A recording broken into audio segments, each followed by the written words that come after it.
Good morning and happy Easter. Coming at you with Chloe and a few treats from the front porch. There you go. All right, that's all I got, girl. Okay, ready for chapter 27 of The Collector. Here we go. Vanessa slept like a rock. I woke up before her to the smell of Mom brewing coffee in the kitchen, which always woke me up. I had slept so well, which was strange because I usually couldn't at all sleep during sleepovers. But if I slept well, Vanessa must have slept even better. She lay there still as a statue on her back, and for a moment I wondered if she was even breathing. Then I saw her chest move, and that made me look at the locket she always wore. I found it strange that she even wore it to bed. It was simple tarnished gold, nothing really cool, and it always seemed to clash with what she was wearing at school, but maybe that was why she wore it, to make her stand out because she didn't match. Something about it seemed off, though, and something about that made me want to reach out and touch it, which was weird because I was there staring at my new friend while she was asleep. What if she woke up and saw me watching? I turned over and looked at the nightstand. I was relieved to find that there wasn't any doll sitting beside my alarm clock. I guess that Anna hadn't been brave enough to try sneaking in while Vanessa was staying over. Either that or she was so upset she'd quit trying. I hoped it was the latter. I didn't want to have to keep fighting her about it. I sat up. Vanessa didn't move. I stretched. Still no movement. For a moment, I considered just trying to fall back asleep, but I could hear Mom clattering around in the kitchen now. And if today was anything like the days back in Chicago when I had friends over, that meant she was going to make chocolate chip pancakes for breakfast, and I couldn't miss that. I gave Vanessa a little shake. She didn't move.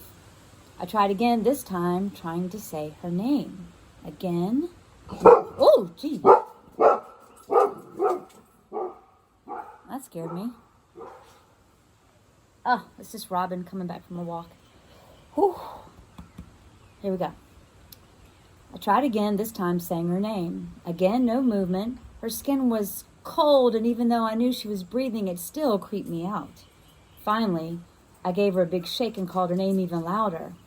I expected her to wake up with a screech. That's what I would have done. But she just blinked open her eyes like she was being gently woken from a nap. So weird. Good morning, she said. And just like that, she sat up and was wide awake. So weird. We went and brushed our teeth and then went down for breakfast. I was right. Mom had made chocolate chip pancakes. Wait, who brushes their teeth before breakfast? Not me. Anna was already sitting at the table, playing with her teddy bear. Grandma Jeannie wasn't there, and she wasn't on the back patio either. Maybe she was still in bed. Suddenly I felt guilty that I'd been happy she was away last night. What if she was really getting sick? Then Mom served up the pancakes, and my guilt vanished. Once more, Vanessa asked all the questions. Mom seemed more than happy to talk about things, so we spent the morning telling Vanessa about Chicago and some of the shows we'd seen, and the type of job Mom was looking for, and how long Mom thought we would stay here. That made me pause and listen carefully. How long was Mom thinking of keeping us here? She'd never admitted anything before. I don't know, Mom eventually said. What do you mean? Vanessa asked casually. Well, it depends on how my mom is doing, and if I can get a job back in Chicago. She paused. Or here. My mouth fell open. The way she said it made it sound like she was actually planning on staying here, not just for the rest of the school year, but forever. I couldn't imagine Mom ever finding a job in a town this small that would make her happy. She used to work with a big investment firm in Chicago, and she said she loved it. I couldn't imagine this place offering anything like that, and yet I also had no doubt that she would stay here for Grandma. I looked at Vanessa. She looked at me. I could tell we were having the same thought. On the other hand, we were happy that we got to be friends for a while. On the other hand, it felt like both of us were trapped. Chapter 28. Here we go. It was after breakfast when Grandma Jeannie came down. Vanessa and I were in the backyard playing on the swing set while Mom and Anna cleaned up.